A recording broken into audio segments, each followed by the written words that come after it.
نحمده ونستعينه ونستغفره ونعوذ بالله من شرور أنفسنا ومن سيئات أعمالنا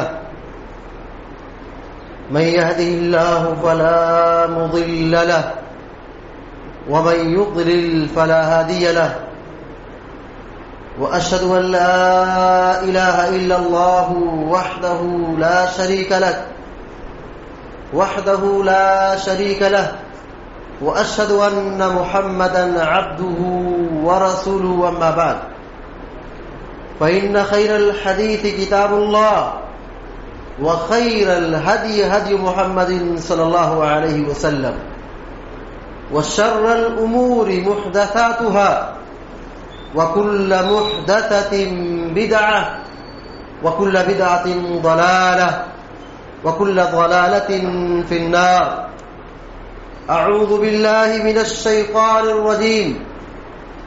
قل هل ننبئكم بالأخسرين أعمالا الذين ضل سعيهم في الحياة الدنيا وهم يحسبون أنهم يحسنون صنعا أولئك الذين كفروا بآيات ربهم ولقائه فحبطت أعمالهم فلا نقيم لهم يوم القيامة وزنا ذلك جزاؤهم جهنم بما كفروا واتخذوا آياتي ورسلي هزوا. وقال تعالى في مقام آخر عاملة ناصبة تصلى نارا حامية. وقال النبي صلى الله عليه وسلم من احدث في امرنا هذا ما ليس منه فهو رد متفق علیہ. حاضرین جمعہ، خطبہ مسنونہ کے بعد سورۃ الکہف کی کچھ آیات ابھی آپ کے سامنے تلاوت کی گئی ہے. اللہ تبارک و تعالی فرماتا ہے قل هل ننبئكم بالاخسرین اعمالا. اے نبی کہہ دیجئے کیا میں تمہیں نہ بتاؤں کہ کون وہ لوگ ہیں جو عمل میں خسارہ اٹھانے والے ہیں. یعنی نیک کام تو کرتے ہیں، عبادت تو کرتے ہیں، لیکن نیکی کر کے بھی خسارہ اٹھانے والے ہیں. الذین ضل سعیهم فی الحیات الدنیا، کہا جن کی کوششیں بیکار ہو گئی، برباد ہو گئی. دنیا کے اندر وہ جو کچھ کرتے تھے ان کی کوشش برباد ہو گئی، بیکار ہو گئی. وَهُمْ يَحْسَبُونَ أَنَّهُمْ يُحْسِنُونَ صُنْعًا، اور جبکہ یہ وہ گمان کرتے، یہ سوچتے کہ ہم تو بہت اچھا کام کر رہے ہیں، ہم تو ٹھیک ہی کر رہے ہیں، حرج کیا ہے، کر لے تو حرج کیا ہے، اچھا ہی تو ہے. اللہ تبارک و تعالیٰ کہتا ہے اولئک الذین کفروا بآیات ربی، کہا یہ وہ لوگ ہیں جن لوگوں نے اللہ اپنے رب کی آیتوں کا انکار کیا اور اللہ سے ملاقات کا بھی انکار کیا. فحبطت اعمالهم فلا نقیم لهم یوم القیامة وزنا، ان کے سارے اعمال برباد ہو گئے، ان کی نیکیاں برباد ہو گئی، اور کل قیامت کے دن ان کے لیے کوئی میزان نہیں ہوگا. یعنی بندوں کے اعمال تولے جائیں گے، میزان پر نیکیاں اور برائیاں رکھی جائیں گی، تو ایسے لوگوں کا کوئی میزان نہیں، ان کو ڈائریکٹ جہنم میں ڈھکیل دیا جائے گا. ذالک جزاؤہم جہنم، کیونکہ ان کا ٹھکانہ جہنم ہے. ذالک جزاؤہم جہنم، ان کا بدلہ جہنم ہے. کیوں جہنم ہے؟ بما کفروا، ان لوگوں نے کفر کیا، اللہ اور اس کے رسول کی آیتوں کا انکار کیا، شریعت کے خلاف بغاوت کی. واتخذوا آیاتی ورسلی ہزوا، اللہ تبارک و تعالیٰ کہتا ہے ان لوگوں نے میری آیتوں اور رسولوں کا مذاق اڑایا، جس کے نتیجے میں ان کے اعمال برباد ہو گئے، ان کے لیے آخرت میں کوئی حصہ نہیں ہے اور یہ سیدھے جہنم کے مستحق ہوں گے. سورۃ الغاشیہ کی 2 آیتیں پڑھی گئی. اللہ تبارک و تعالیٰ کہتا ہے عاملۃ ناصبہ، محنت کر کے عمل کر کے تھکے ہوں گے، خوب نیکیاں، خوب عبادت، خوب اچھائیاں، محنت کر کر کے بالکل تھک چکے ہوں گے. تصلی نارا حامیہ، لیکن جہنم میں داخل ہوں گے، کھولتی ہوئی آگ میں داخل ہوں گے، دہکتی آگ میں داخل ہوں گے. جرم کیا ہے کہ یہ عبادت بھی کر رہے ہیں، نیکی بھی کر رہے ہیں، اچھا کام بھی کر رہے ہیں، لیکن پھر بھی یہ جہنم کے مستحق ہو رہے ہیں. وجہ یہ تھی کہ دین میں منمانی، دین میں سنت رسول کی مخالفت، دین میں نئی نئی چیزیں ایجاد کرنا، اپنی طرف سے دین بنانا، یہ ایسا جرم ہے، ایسا گناہ ہے کہ اللہ تبارک و تعالیٰ کے یہاں ایسے لوگوں کی کوئی قدر و قیمت نہیں ہے. آج کے جمعے کے خطبے میں اسی موضوع کی وضاحت کی جا رہی ہے کہ بدعات کے نقصانات، بدعات کے نقصانات. بدعات کسے کہتے ہیں؟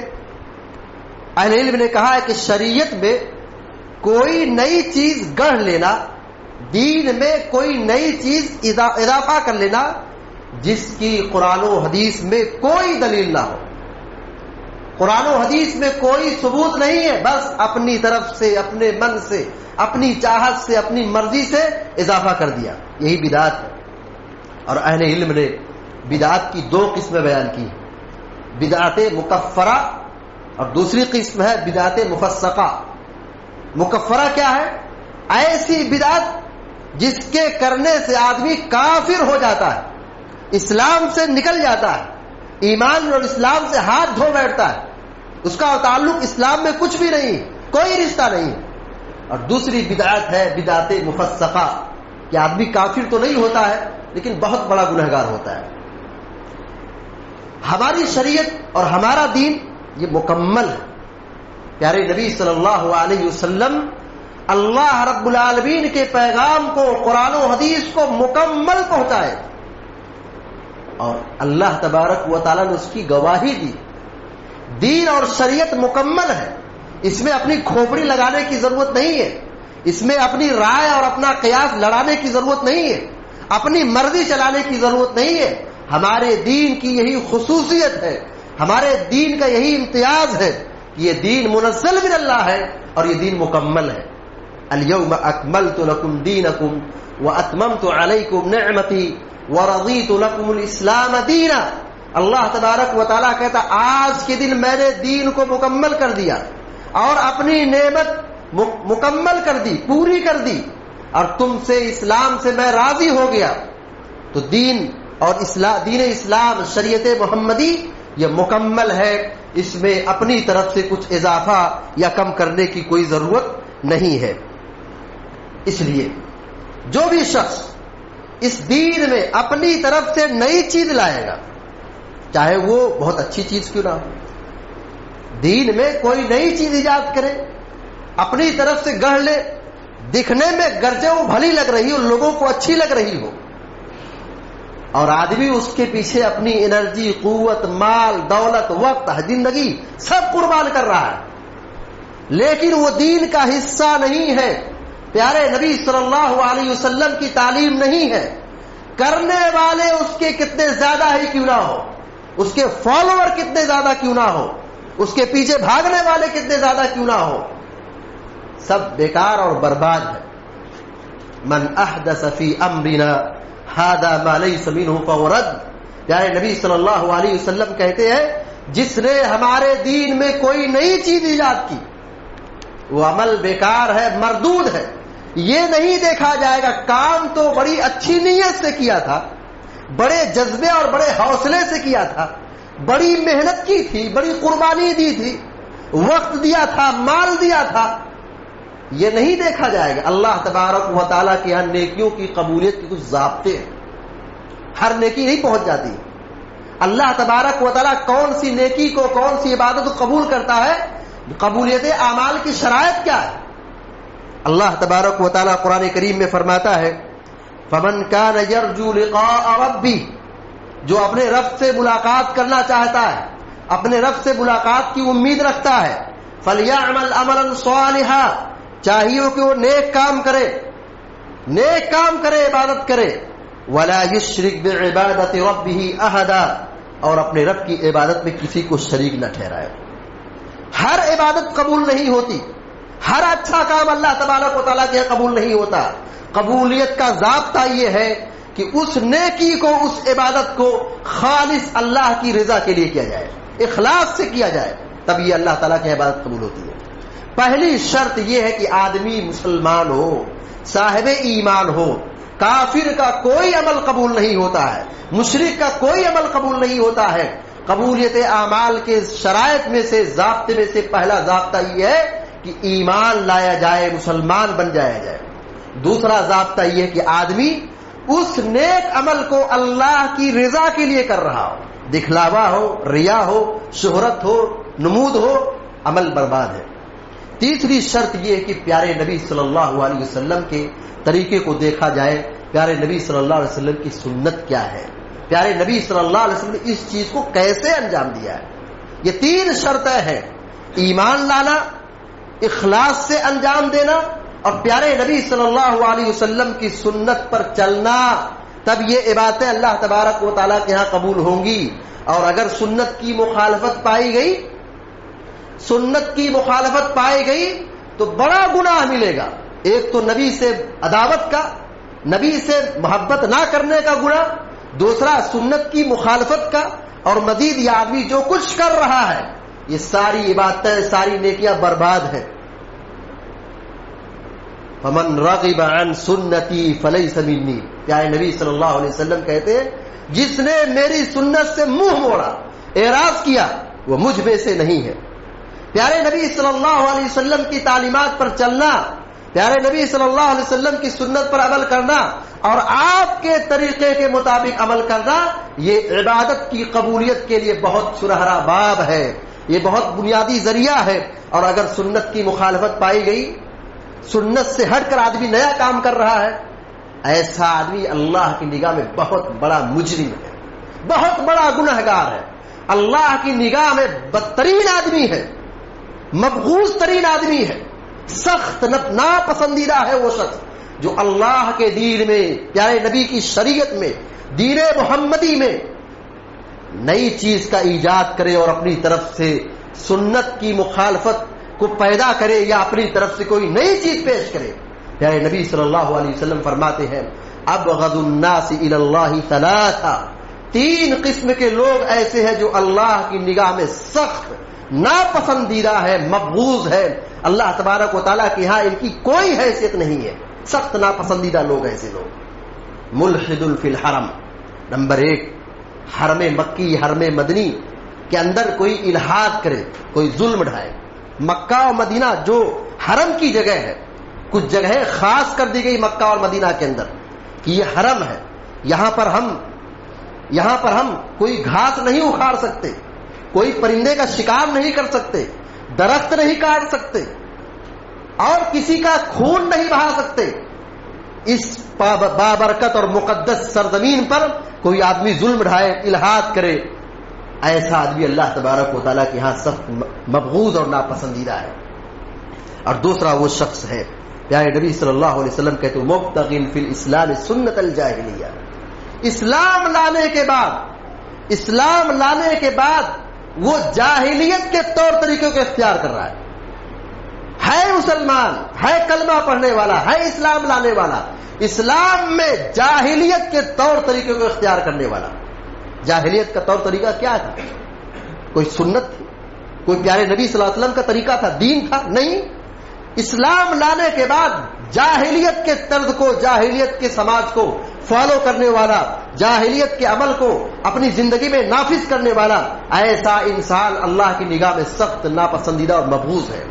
اور تیسرے نمبر پر آپ نے فرمایا وَمُطَّلِبُ دَمِ امْرِئٍ بِغَيْرِ حَقٍّ لِيُرِيقَ دَمَهُ، کسی بھی انسان کا ناحق خون بہانے والا، کسی بھی انسان کا، وہ مسلم ہو کہ نان مسلم، وہ کوئی بھی شخص ہو، بغیر کسی جرم کے، بغیر کسی حق کے کسی کا ناحق خون بہانے والا، ایسا قاتل بھی اللہ کی نگاہ میں سخت ترین مجرم ہے۔ بدعت کے بہت سارے نقصانات ہیں۔ پہلا نقصان یہ ہے کہ جب آدمی دین کے اندر نئی چیز ایجاد کرتا ہے اس سے عمل برباد ہوتا ہے، نیکیاں برباد ہوتی ہیں، عبادت رائے گاہ ہوتی ہے، محنت اور جو قربانی دے رہا ہے سب برباد ہو رہا ہے۔ نبی کریم صلی اللہ علیہ وسلم نے فرمایا من احدث فی امرنا هذا ما ليس منه فهو رد، من عمل عملا ليس عليه امرنا فهو رد۔ پیارے نبی صلی اللہ علیہ وسلم کہتے جس نے ہمارے دین میں کوئی نئی چیز ایجاد کی اور وہ ہمارے دین کا حصہ نہیں ہے اس کا عمل مردود ہے، برباد ہے، بیکار ہے، کوئی اجر و ثواب نہیں ہے۔ ایک پہلا نقصان یہ ہوا کہ آدمی کی عبادت برباد ہوتی ہے، نیکیاں برباد ہوتی ہے، قربانی جو دے رہا ہے وہ ساری محنت ساری کوشش پر پانی پھر دیا جاتا ہے، کوئی ثواب نہیں۔ دوسرا جو نقصان ہے وہ یہ کہ بدعات پر چلنا یہ گمراہی، سنت پر چلنا یہ ہدایت ہے، یہ سعادت ہے، یہ جنت کا راستہ ہے، یہ اسلام کا راستہ ہے، اور سنت کو چھوڑ کر بدعات کے راستے پر چلنا یہ کھلم کھلا گمراہی ہے۔ اور پیارے نبی صلی اللہ علیہ وسلم اپنے ہر خطبے میں، چاہے جمعہ کا خطبہ ہو، نکاح کا خطبہ ہو، استسقاء کا خطبہ ہو، کوئی بھی خطبہ آپ دیتے تھے، نصیحت کرتے تھے، آپ یہ پڑھتے تھے اما بعد فإن خیر الحدیث کتاب اللہ وخیر الہدی ہدی محمد صلی اللہ علیہ وسلم وشر الامور محدثاتها۔ سب سے بدترین اور گھٹیا کام دین میں نئی نئی چیزیں ایجاد کرنا ہے۔ وَكُلَّ مُحْدَثَةٍ بِدْعَةٍ، ہر نئی چیز کیا ہے؟ گمراہی ہے دین کے اندر۔ وَكُلَّ ضَلَالَةٍ فِي النَّارِ، اور ہر گمراہی فَإِنَّ كُلَّ مُحْدَثَةٍ بِدْعَةٍ، ہر نئی چیز کیا ہے؟ بدعت ہے۔ وَكُلَّ بِدْعَةٍ ضَلَالَةٍ، اور ہر بدعت گمراہی ہے۔ وَكُلَّ ضَلَالَةٍ فِي النَّارِ، اور ہر گمراہی جہنم میں لے جانے والی۔ یہ آپ صلی اللہ علیہ وسلم اپنے جمعہ کے خطبے میں اور ہر خطبے میں نصیحت کرتے تھے۔ اس سماج میں بدعت کا کوئی نام و نشان نہیں تھا، مگر امت کو آپ بدعت کے فتنے سے، بدعت کے نقصانات سے، بدعت کی تباہ کاریوں سے آپ لوگوں کو متنبہ کرا رہے تھے، ڈرا رہے تھے۔ پیارے نبی صلی اللہ علیہ وسلم نے بدعت کی خطرناکی اور بدعت کی تباہ کاریوں کو اس طور پر بیان فرمایا ہے کہ یہ بدعت جہنم میں لے جانے والا عمل ہے۔ بدعت یہ جہنم میں لے سنت کی پیروی، سنت پر چلنا یہ جنت کی طرف لے جانے والا راستہ ہے، اور سنت چھوڑ کر کے بدعت پر چلنا یہ گمراہی کا راستہ ہے اور یہ جہنم میں لے جانے والا راستہ ہے، یہ شیطان کا راستہ ہے۔ پیارے نبی صلی اللہ علیہ وسلم نے ایک لکیر کھینچی، لکیر کھینچ کر کے مسلمانوں کے ذہن و دماغ میں بالکل آسان طریقے سے سمجھانے کی کوشش کی۔ کہا دیکھو وَأَنَّ هَذَا صِرَاطِي مُسْتَقِيمًا، یہ دیکھو سیدھا راستہ میرا راستہ ہے، سنت کا راستہ ہے، اس راستے کی پیروی کرو، سیدھا راستہ جنت کی طرف لے جانے والا ہے۔ اور آپ صلی اللہ علیہ وسلم نے دائیں بائیں چند لکیر کھینچی اور کہا دیکھو ہر راستے پر ایک شیطان بیٹھا ہے اور شیطان لوگوں کو ہدایت سے گمراہی کی طرف لے جا رہا ہے، سیدھے راستے جنت کے راستے سے جہنم کے راستے پہ لے جا رہا ہے۔ لہذا یہ سمجھنے کی ضرورت ہے، یہ جاننے کی ضرورت ہے، بدعت یہ گمراہی ہے اور بدعت کا راستہ جہنم میں لے جانے والا ہے۔ اسی طریقے سے تیسرا جو نقصان ہے وہ یہ کہ جب بھی سماج میں، معاشرے میں بدعت پنپتی ہے، بدعت جنم لیتی ہے، تو ایسا نہیں کہ صرف بدعت تنہا رہتی ہے، اس بدعت کے پیچھے ایک بڑا نقصان سنت کی اہمیت لوگوں کے دل و دماغ سے نکل جاتی ہے، سنت مل جاتی ہے۔ اللہ کے بندو سنت کو زندہ کرو، سنت پر عمل کرنے والے بنو، ورنہ ان بدعت و خرافات کی وجہ سے ایک بہت بڑا نقصان جو ہم جھیل رہے ہیں، دیکھ رہے ہیں کہ آدمی سنت کی اہمیت کو گھٹا دیتا ہے، سنت کا کوئی درجہ نہیں دیتا ہے، مزید یہ کہ اللہ تبارک و تعالی ایک سنت کو اٹھا لیتا ہے۔ حضرت حسان ابن عطیہ رحمہ اللہ کہتے ہیں مبتدا قوم بدعتا الا نضع اللہ منهم من السنة مثلها، جب بھی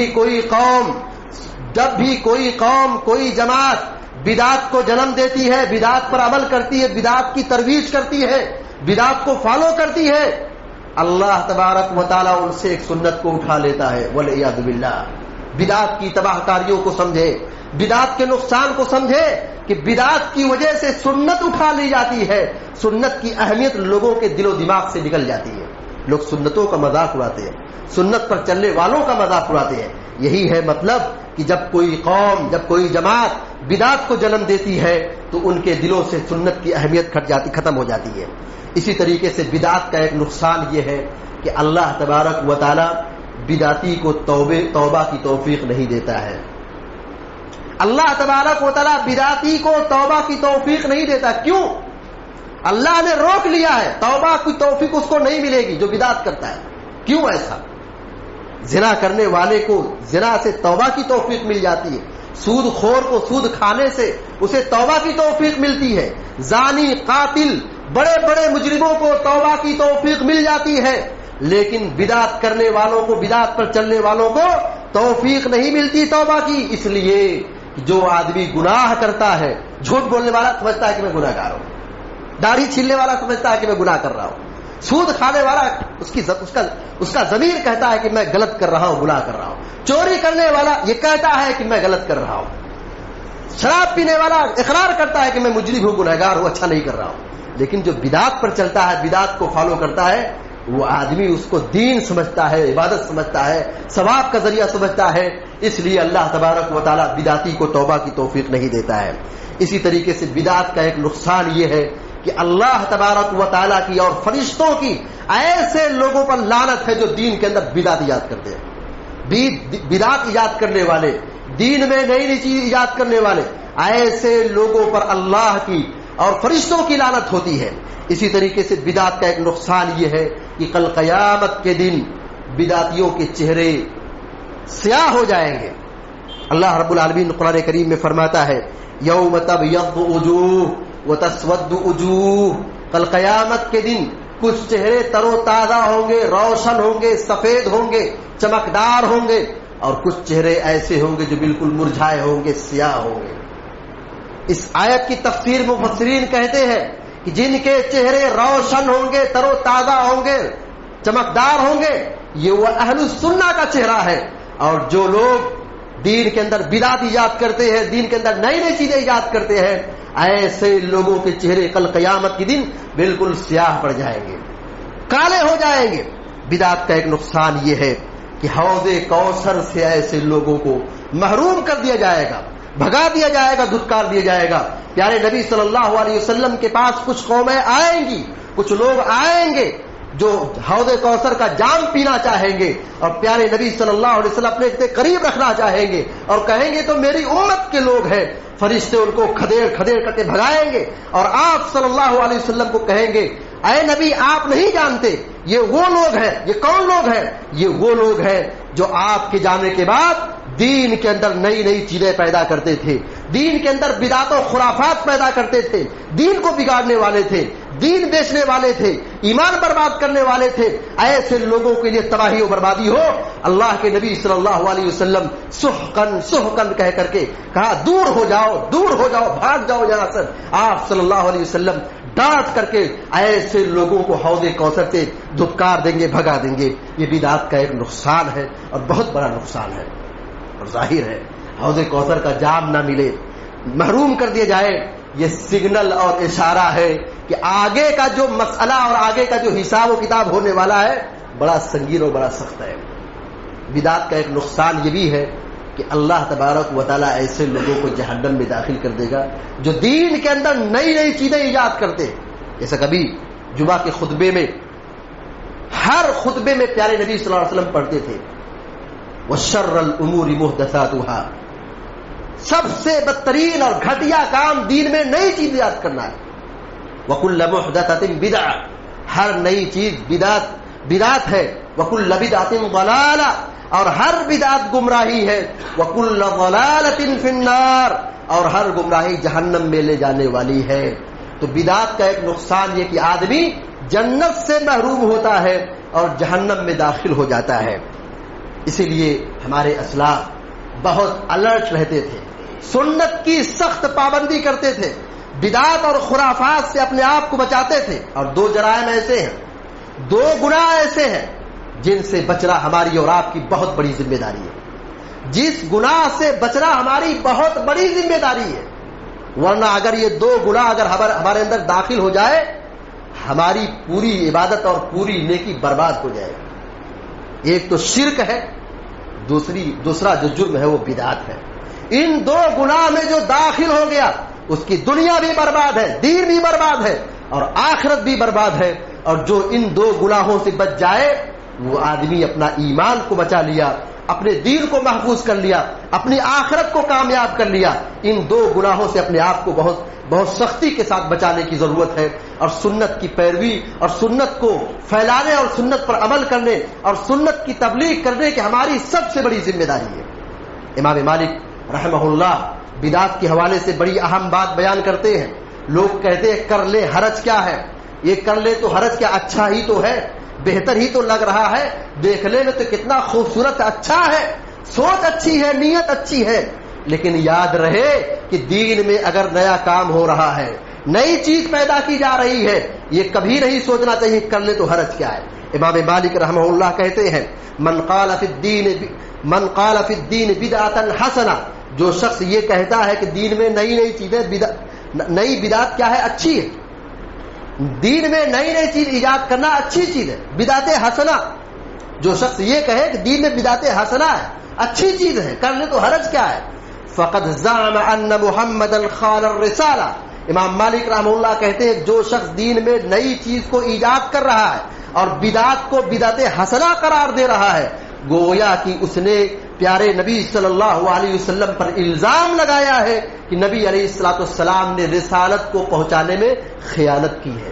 مگر پیارے نبی صلی اللہ علیہ وسلم نے پوری ذمہ داری کے ساتھ آپ پر جو بھی وحی نازل ہوئی, جو بھی تعلیم نازل ہوئی, جو بھی حکم آپ پر نازل ہوا, آپ نے مکمل امانت داری کے ساتھ اور مکمل ذمہ داری کے ساتھ آپ صلی اللہ علیہ وسلم نے اپنے صحابہ کو اور مسلمانوں کو سکھایا ہے. جب آپ دنیا سے رخصت ہونے والے تھے اور آپ نے آخری سال حج کیا, جو آپ علیہ الصلوۃ والسلام کی وفات کے تقریباً 2.5 مہینے پہلے کی بات ہے, آپ عرفات کے میدان میں خطبہ دے رہے ہیں. خطبے کے اندر آپ صلی اللہ علیہ وسلم پوچھتے ہیں بتاؤ کل تم سے قیامت کے لیے سوال کیا جائے گا, میرے بارے میں تم سے پوچھا جائے گا, تم کیا جواب دو گے؟ تم سے پوچھا جائے گا میری ذمہ داری کے حوالے سے کہ میں نے نبوت کی ذمہ داری کو پورا کیا کہ نہیں پورا کیا, میں نے اللہ کے فریضے کو پورا کیا کہ نہیں پورا کیا. تو بتاؤ تم کل قیامت دن میرے تعلق سے کیا جواب دو گے؟ صحابہ نے کہا ہم یہ کہیں گے کہ آپ نے مکمل امانت داری کے ساتھ, مکمل ذمہ داری کے ساتھ آپ نے اللہ کے سارے پیغام کو, مکمل تعلیم کو آپ نے پہنچا دیا ہے, آپ نے نصیحت کی ہے, آپ نے خیر خواہی کی ہے, آپ نے پوری ذمہ داری کے ساتھ, امانت داری کے ساتھ پوری شریعت اور پورے قرآن و حدیث کو آپ نے پہنچا دیا ہے. ہم یہی کہیں گے.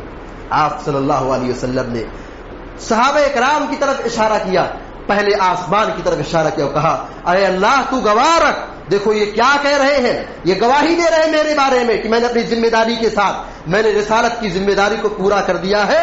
اے اللہ تو گواہ رکھ, اے اللہ تو گواہ رکھ. جو بھی شخص دین کے اندر نئی چیز بدعت ایجاد کر رہا ہے, پیارے نبی صلی اللہ علیہ وسلم پر گویا یہ الزام لگاتا ہے کہ پیارے نبی نے اس چیز کو نہیں پہنچایا, ہم نے بنایا ہے, ہم نے پھیلایا ہے, ہم یہ کام کر رہے ہیں.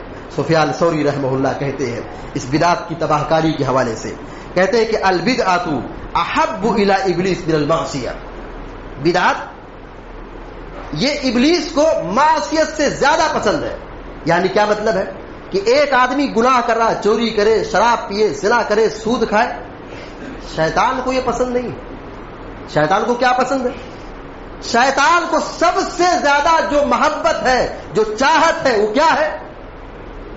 وہ بدعت ہے. وہ بدعت سے زیادہ محبت کرتا ہے. معصیت یہ چھوٹی جو جرائم ہے, کبائر ہے, جو گناہ ہے, وہ چھوٹا گناہ ہے. شیطان کو اس سے زیادہ محبت نہیں ہے, وہ محبوب نہیں ہے, وہ پسندیدہ نہیں ہے. سب سے زیادہ پسندیدہ بدعت ہے ابلیس کی نگاہ میں. کیوں؟ اس لیے کہ جو آدمی گناہ کرتے وہ تصور رکھتا ہے, خیال رکھتا ہے, اس کا ضمیر گوارا نہیں کرتا ہے کہ میں یہ کام کروں, لیکن کرتا ہے. مگر وہ توبہ کرتا, اللہ تعالیٰ اس کو معاف کر دیتا ہے. لیکن جو بدعت کرتا ہے, بدعت کرنے والا بدعت کرتے کرتے اسی بدعت پر دنیا سے چلا جاتا ہے, کیونکہ وہ اس بدعت کو دین سمجھتا ہے. لہذا ہم سب کی ذمہ داری بنتی ہے کہ ہم سنت کی پیروی کریں, بدعت کی تباہ کاری اور اس کے نقصانات کو سمجھیں. اللہ تعالی ہم سب کو, آپ سب کو, سارے مسلمانوں کو دین سمجھنے, سمجھانے اور پر عمل کرنے کی توفیق عطا فرمائے. جو بیمار اللہ تعالیٰ ان کو شفائے کاملہ عطا فرمائے, جو پریشان اللہ تعالیٰ ان کی پریشانی کو دور فرمائے اور بیماروں کو صحت و تندرستی کی نعمت سے مالا مال فرمائے. جو مقروض ہے اللہ تعالیٰ ان کی قرض کی ادائیگی کے لیے سبیل اور راستہ ہموار فرمائے. اور اس طریقے سے جو بیشتر علاقوں میں سیلاب اور مصیبت سے مارے ہیں, مصیبت سے دوچار ہیں, اللہ تعالیٰ ان کی پریشانی کو دور فرمائے اور ان کے لیے راحت کا سامان مہیا فرمائے اور ان کے لیے آسانی پیدا فرمائے. آمین یا رب العالمین. ان اللہ اقول قولی هذا واستغفر الله لي ولكم ولسائر المسلمين فاستغفروه انه الغفور الرحيم. وصلى الله على نبينا محمد وسلم تسليما كثيرا.